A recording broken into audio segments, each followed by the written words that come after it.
first that you have an addictive personality type trait, and knowing I come from that too. We were always forbidden. Child, don't try shit. You're gonna be addicted to cake. Hollywood thought this secret would be buried forever. Nivea Hamilton, an R&B voice of her era, once seen as the future of the early 2000s wave. But behind those bright stage lights existed dark secrets that left the world stunned. The revelations exposed a haunting picture. A young woman controlled for many years, trapped inside the locked life of those in power. A circle of power large enough that every time Nivea tried to speak out, her voice seemed to dissolve into silence. Past allegations of abuse only added more cracks to her public image. And then, in 2010, the tragic disappearance of Nivea Hamilton made her story even more unsettling. It left behind a painful question that has never been answered. Was Nivea a forgotten R&B star, or a victim carrying the darkest secrets of the music industry? The Peak Era, an early 2000s R&B star. What I find interesting about Nivea's career is that she was once positioned to become a Black Britney Spears. But honestly, I never saw that image in Nivea. I always saw her as a pure R&B girl with genuinely strong music, and her talent was undeniable. Nivea was once considered one of the most promising R&B voices of the early 2000s. Her first major breakthrough came when she appeared on Mystikal's hit song, Danger, a track that dominated the charts and introduced her to a massive audience. It was an almost perfect debut, showing the world that she was not just an anonymous background singer. She had presence, she had aura, she had that distinct light of a true star. The industry took notice quickly. Nivea landed a recording contract, and not long after began releasing her own music. In 2001, she released her self-titled debut album, a project that showcased her smooth, natural vocals and her ability to create instantly catchy melodies. Songs like Don't Mess With My Man and Laundromat quickly became hits, proving that she was not just a feature on someone else's record, but a real star who could stand on her own name. She had the voice, the image, and the industry backing to take her career to the next level. At that moment, everything looked perfectly aligned, and it seemed like nothing could stop her from going straight to the top. But then, despite that early success, something quietly began to change. Behind the scenes, her career became overshadowed by exploitation, violent relationships, and a battle with addiction. From a manager who controlled every aspect of her life, to a toxic relationship with Lil Wayne that led her to walk away from music entirely, Nivea's journey through the industry turned out to be a heartbreakingly painful story. When she entered the industry at just 14, she had no idea that the man guiding her career would also be the one who slowly destroyed it. Like so many young artists, Nivea believed the people around her would protect her best interests. She was just a teenager with dreams, innocent, excited to share her voice with the world. But instead of finding true mentorship, she fell directly into the control of a man who took almost everything from her. At first, he appeared as a protector, someone who could guide her career and help her navigate the industry. He helped her sign contracts, introduced her to powerful figures, and shaped her public image. But behind the scenes, nothing was as professional as it appeared on the surface. Nivea later revealed that her manager was not just controlling. He financially abused her, physically assaulted her, and psychologically manipulated her over a long period of time. He convinced her to sign a power of attorney agreement legally granting him control over all of her finances. That meant every dollar she earned was managed by him. Over the years, he embezzled a massive amount of money, leaving her nearly broke. While Nivea appeared on television, filmed music videos, and performed in front of thousands of people, the reality was that she could barely access her own income. She was exploited. Her talent, image, and voice generated money, but she was not the one benefiting from it. One night, after a particularly violent altercation with her manager, she saw a rare chance to escape. She ran out of the house, down the street, into a McDonald's, and in a state of panic called Lil Wayne for help. At that moment, it felt like a rescue. Wayne was one of the biggest names in music, and someone she trusted deeply. She believed she was finally free. But as we are about to see, escaping one toxic situation only led her straight into another, just one that was better disguised. The relationship with Lil Wayne, love and the trade-off. When Nivea met Lil Wayne, it was not by chance. It was a moment when two people were rising at the same time, fueled by youth ambition and the feeling that anything was possible. Nivea was one of the most visible R&B faces of the early 2000s.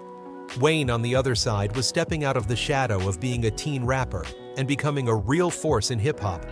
They met when both were gaining serious industry attention, and that created an undeniable pull between them. There was clear chemistry between them. Not just physical attraction or fame, but the feeling of being seen and understood.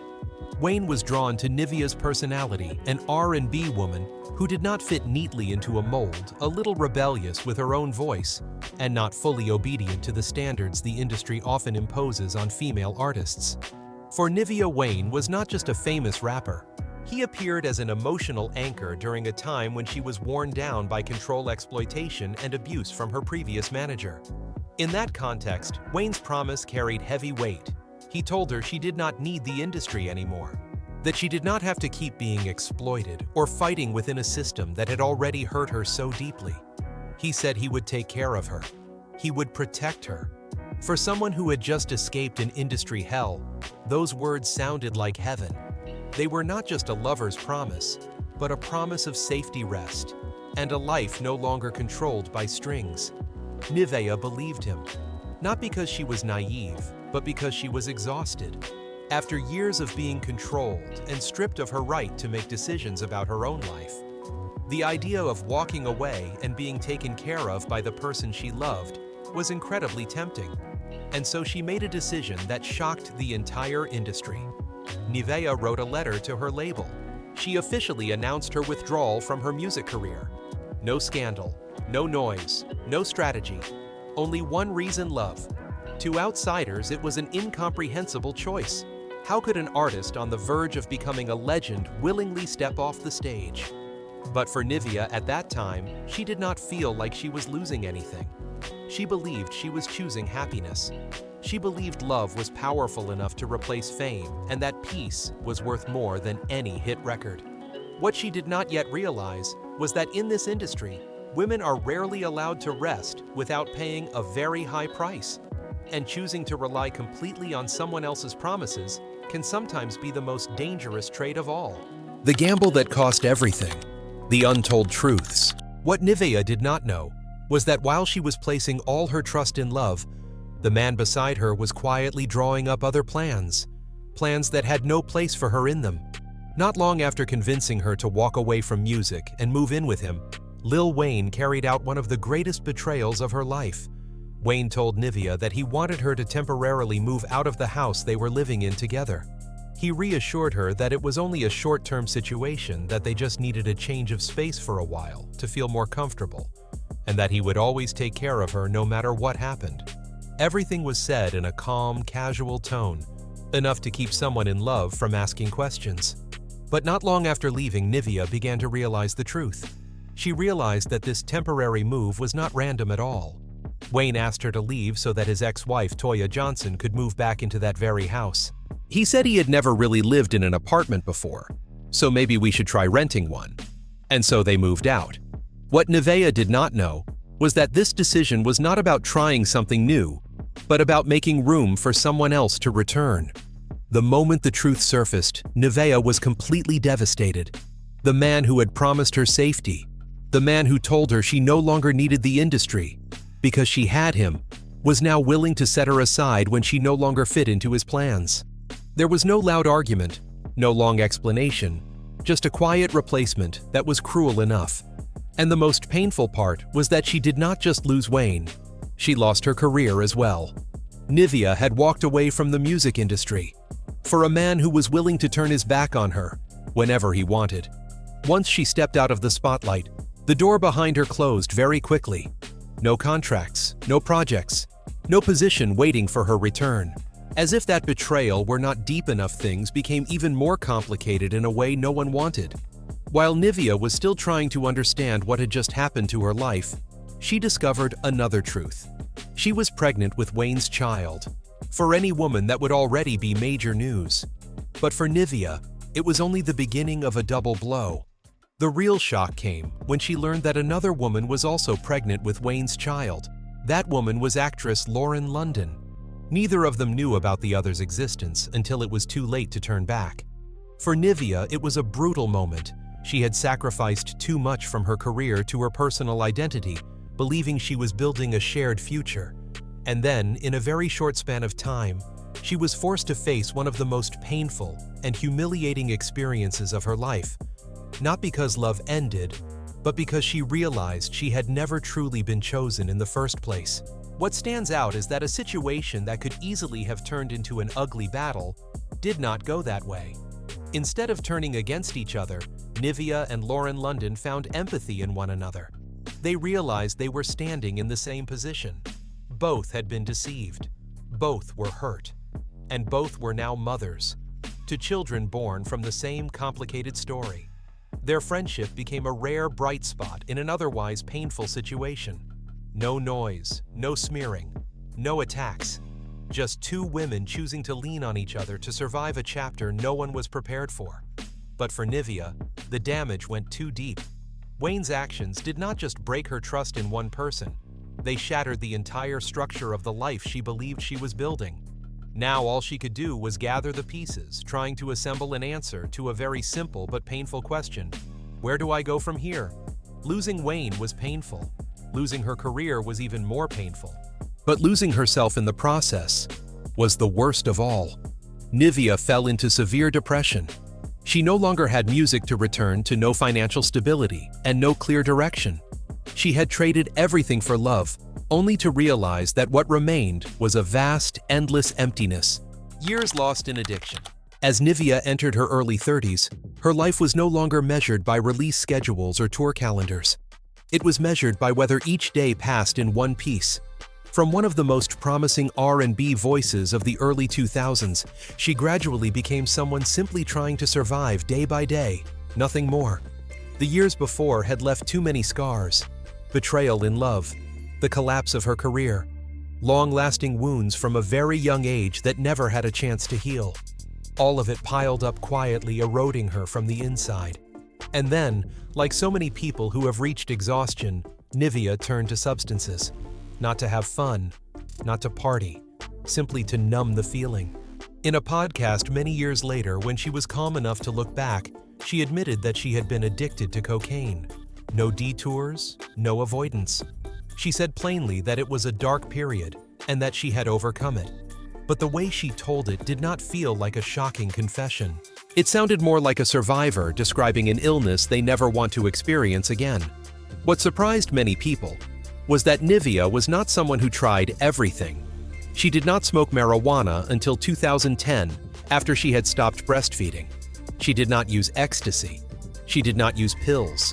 She did drink alcohol and even liked hard liquor at one point, but stopped on her own when she realized it made her worse. In her telling, there was no image of someone chasing a reckless lifestyle, only the image of someone lost, choosing the wrong way to save herself. She said cocaine was the only substance that ever caused serious problems. And what is notable is that for her, cocaine did not bring excitement or joy. It mostly affected her mind. It slowed everything down, created distant silence. She liked being alone. She liked writing music. She liked playing Sudoku. She described herself as fairly boring. But that very boring quality makes her story more frightening. Because this addiction did not come from a desire for pleasure, but from the need to escape her own thoughts. Nivea also shared an important detail that many people overlook. She grew up in a family with a history of addiction. Both her father and mother had been addicted to crack. Her mother recovered.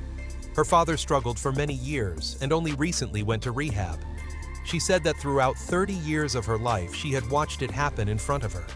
Addiction was not a distant concept. It was part of the environment she grew up in, a shadow that always lingered somewhere in her family life. Perhaps because of that, when Nivea speaks about addiction, she does not try to distance herself from it. She does not speak as an outsider. She speaks as someone who understands exactly how it works. She also said that now is the right time to tell these stories when everything is behind her. Because asking someone while they are still drowning in addiction is invasive and does not actually help. She admitted there was a period when she was deeply trapped in cocaine. Not a casual trying it out, but a state of losing control. She knew she was allowing herself into a dangerous and reckless zone, But at that time, awareness was not strong enough to pull her out. She wanted to stop, but her body and mind did not listen. The moment she realized she had gone too far was an image she herself described, one so haunting it needs no commentary. There was a time when Nivea found herself kneeling on the floor, clawing at the carpet, trying to find leftover bits of cocaine. Not because she wanted to feel good, but because she could not tolerate the emptiness without it. That was when she understood she had lost control. It was not a cinematic moment. There was no background music, no climax. Just a quiet room and a person facing the rawest truth about herself. She realized that if she continued, there would be no way back. The struggle began there. One part of her wanted to stop. The other part could not.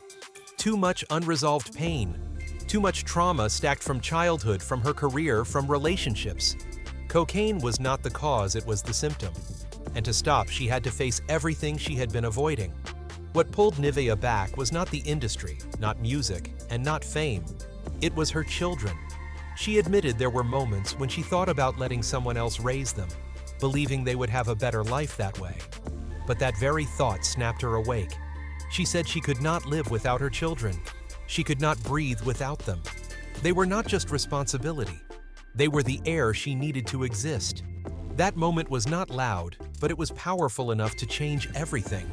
It did not make all the difficulties disappear overnight, but it gave her a reason to start again one day at a time. And perhaps that choice, the choice to stay, to be a mother, to face herself, is what saved her from becoming just another name, swallowed by what people never see behind the lights. The attempt to return, a door already closed. When Nivea finally felt clear, headed enough to think about returning to music, the world she had once stepped away from was no longer the same. The entertainment industry does not wait for anyone, and it certainly does not have a habit of welcoming back those who have been gone for too long. During the years she struggled just to survive, to be a mother, to keep herself from completely falling apart, the wheels of the industry kept turning steady and cold. The labels that once chased her now looked at her differently, not with curiosity, not with excitement, but with judgment. They said her image was now too family-oriented, too gentle, no longer exciting enough for the mainstream market. Some said it outright. She was no longer marketable the way she used to be. Not because her voice had declined, but because her story no longer fit what they wanted to sell. That truth was deeply sad because it exposed something harsh. In popular music, talent is rarely the final deciding factor. What matters is image, story, and the ability to keep the public dreaming. And in the eyes of the system, Nivea no longer represented a dream. She had become a reminder of things they preferred not to confront. Music had changed. New sounds had emerged. New faces were constantly pushed to the front lines. Trends moved so fast that being a few years late was enough to turn you into an outsider. When Nivea returned to the studio, she was not only facing doubt from record labels, but also a market that no longer had space for the image she once represented. She was no longer seen as an R&B princess. She was a mother. And in the way the industry sees things, becoming a mother often seems to mean losing desirability. No one said it out loud, but it was present in every meeting, every look, every silent decision. Beauty standards were still there, rigid and unforgiving. Women were allowed to grow, but only within limits defined by the industry. While Nivea was trying to find her place again, the system already had another face ready to fill that space. They shifted their focus to promoting Ciara, younger, newer, easier to package. In some way, Ciara arrived at the exact moment Nivea was being pushed aside. Not because Ciara took anything from Nivea, but because the industry always chooses the lower risk option. And so the spotlight many believed Nivea deserved was gradually placed on someone else's shoulders. To the outside audience, it all looked natural. A new generation replacing the old. But to Nivea, it felt like being left behind, even though she had never truly been given the chance to finish her journey. What made her comeback even harder was public perception. When the name Nivea was mentioned, many people no longer thought first of music. They remembered complicated relationships, romantic drama, side stories, more than the songs that once defined their youth. Her public image had been distorted in ways she could not control. Ironically, her long silence created the empty space others filled with speculation. And when she returned, instead of being heard as an artist, she faced an audience that had grown used to seeing her through the lens of her personal life. Not everyone was willing to separate the person from the work. Not everyone wanted to revisit the music of someone they believed was already part of a closed chapter. Nivea tried. She recorded. She released new material. She stepped back into the public eye. But every move felt heavier than before. There was no system lifting her up, no media machine running smoothly behind her. Everything was slower, harder, and carried on her own shoulders. The dominant feeling in this period was not anger, but displacement. She no longer belonged to the old era, yet she was not truly welcomed into the new one. The door that once opened for her had quietly closed. No announcement, no declaration, just no one left standing there to open it. Perhaps the greatest pain was not the industry rejecting her, but realizing that everything she once believed was permanent could disappear so quickly. Fame, opportunity, recognition. All of it depended on whether you were still considered relevant, not on how much you had already given. Nivea did not return to reclaim a throne. She returned because music was still there inside her. But the world she came back to no longer had room for a story like hers. And that moment when the door closed right in front of her shaped the final chapter in the journey of an artist once promised so much yet abandoned when she needed support the most. The present reality. Not at the top, but still with a voice. Today, Nivea is no longer a name dominating the charts. She does not appear constantly on the radio. There are no massive promotional campaigns, and she is no longer positioned as the face of any new musical wave. Measured by industry standards, one could say she left the race a long time ago. But measured by a different standard, a less glamorous one, Nivea never disappeared. She still performs, not on massive stages under blinding lights, but in smaller spaces, where audiences come not out of curiosity, but out of memory. There are people who first listened to her 20 years ago, and they are still there. They do not need her to return to the top. They just need her to stand on stage and sing as confirmation that those years meant something. Most importantly, Nivea still has a loyal audience, not large, not loud, but enough to fill the necessary seats. These are people who grew up with her music, who understand that not every artist needs a dramatic comeback to be considered successful. Sometimes simply being heard is already a form of victory. At this stage of her life, Nivea no longer tries to hide her story. She shares it, not to reopen the past, but to warn others. She talks about what happened without bitterness, with the clarity of someone who has gone far enough to look back. What she shares is not meant to seek pity. It is meant to raise questions. Nivea did not disappear because she was weak. That is what she wants people to understand.